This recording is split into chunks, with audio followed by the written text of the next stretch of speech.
When Donald Trump first ran for the White House 8 years ago, protesters filled the streets. His inflammatory rhetoric and often dehumanizing descriptions of immigrants spurred thousands to demonstrate outside his rallies. By this time in 2016, protesters regularly interrupted his speeches, sparking clashes and foreshadowing Trump's habit of encouraging violence against those he casts as his enemies. Knock the crap out of them, would you? Trump once said as he egged on the crowd to go after protesters on their own, even promising to pay their legal bills. No longer. As he runs again with an agenda that is arguably more extreme than his two previous campaigns, mass protests at Trump rallies and appearances are a thing of the past. When Trump returned to New York last week for a hearing in one of his criminal cases, just a smattering of detractors turned up outside the courthouse. During a Midwestern swing Tuesday, Trump was interrupted briefly by a protest in Green Bay, but otherwise encountered minimal opposition. In a twist, it's now President Joe Biden who was facing a sustained protest movement, largely by those furious over the administration's support for Israel in its war against Hamas. During his first major rally of the year, Biden's 22-minute speech was interrupted no less than a dozen times by detractors calling for a ceasefire in Gaza. Protesters repeatedly disrupted his celebrity fundraiser last week with former Presidents Barack Obama and Bill Clinton at New York's Radio City Music Hall, as hundreds more demonstrated outside. Nearly a decade after Trump launched his first campaign, organizers and others who participated in past protests describe a change in tactics as they focused their efforts on other issues or turning out voters in November. Some described it Trump fatigue after nearly a decade of outrage. Others say it's Biden's policy toward Israel that has them the most agitated and have turned their attention to protesting him. All the people that would be protesting Trump, a lot of these people, a lot of that energy are now focused on protesting a genocide in Gaza, said Thomas Kennedy, an immigrant from Argentina who participated in more than a dozen anti-Trump protests and rallies in 2016.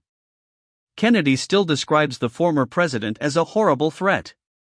But for a lot of people like me who would have been out there protesting Trump, it's just demoralizing and dispiriting. It's not worth my effort and my energy. Warning sign. That's a potential warning sign for Biden, whose campaign aims to energize its base by casting Trump as a threat and framing the election as a historic test of the nation's commitment to democracy. President Biden believes in the constitutional right of making your voice heard and treats protesters with respect and empathy, unlike Donald Trump, said Biden campaign spokesman Amar Moussa. Biden campaign officials note that protest intensity hasn't correlated with recent election outcomes. Trump won in 2016 despite the fierce resistance, and President Obama won despite demonstrations in 2012. They also point to Democratic wins in recent elections, including the 2022 midterms. Some who organized protests against Trump in the past say the more muted approach this year is part of a deliberate effort to not elevate his comments and ideas. Strongmen need an audience and they need gas and wind in their sails, said Rachel O'Leary Carmona, executive director of Women's March, a group that began as a worldwide demonstration against Trump's inauguration in 2017. The best thing that people can do to combat Trump in many ways is not to give him a platform and gas. It's a perspective, she said, that took hold during the 2020 campaign at the height of the COVID-19 pandemic when many activist groups opposing Trump decided to stand down.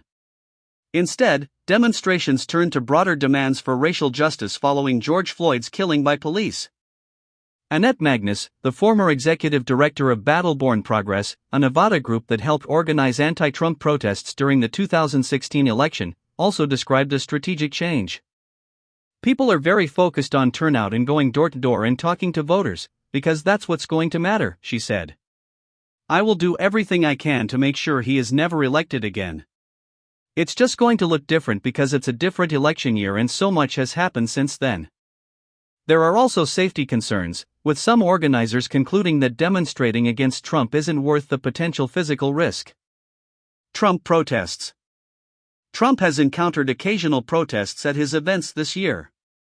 In early voting Iowa and New Hampshire, a small group of environmental activists interrupted all the major candidates, including Trump.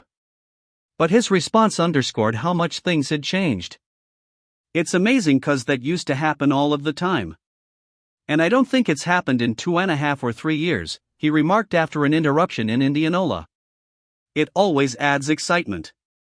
That excitement included assaults and arrests, as well as frequent scenes of protesters clashing with supporters as well as riot police.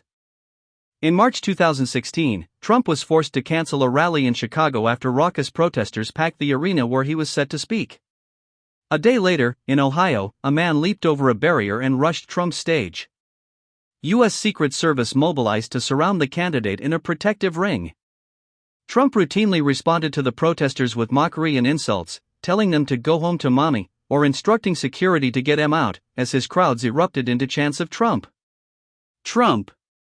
Trump. Eventually, organizers began playing an announcement ahead of his rallies with instructions for the crowd. "If a protest starts near you, please do not in any way touch or harm a protester," said one version. Instead, they were told to notify law enforcement by holding up rally signs and chanting Trump's name. This time it's Biden who is having to adjust to endless disruptions. Unlike Trump, the incumbent president has tried to defuse confrontations. During a recent event in Raleigh, North Carolina, promoting the administration's healthcare policies, Biden urged the crowd to be patient with those shouting concerns about Gaza. "They have a point. We need to get a lot more care into Gaza," he said, drawing strong applause. That was a very different reception from the one that awaited Paula Munoz, who was a student at Nova Southeastern University in Florida in October 2015 when she and several friends decided to organize what was one of the early disruptions of a Trump event. About a dozen activists, including her future husband, RSVP'd for the rally at Trump's Doral Golf Club and divided themselves into 3 groups, planning to stagger their outbursts in 20-minute intervals.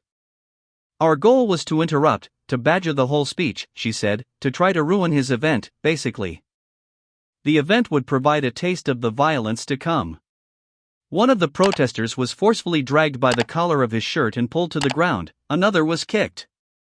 "We're exhausted." Munoz is no longer focused on Trump.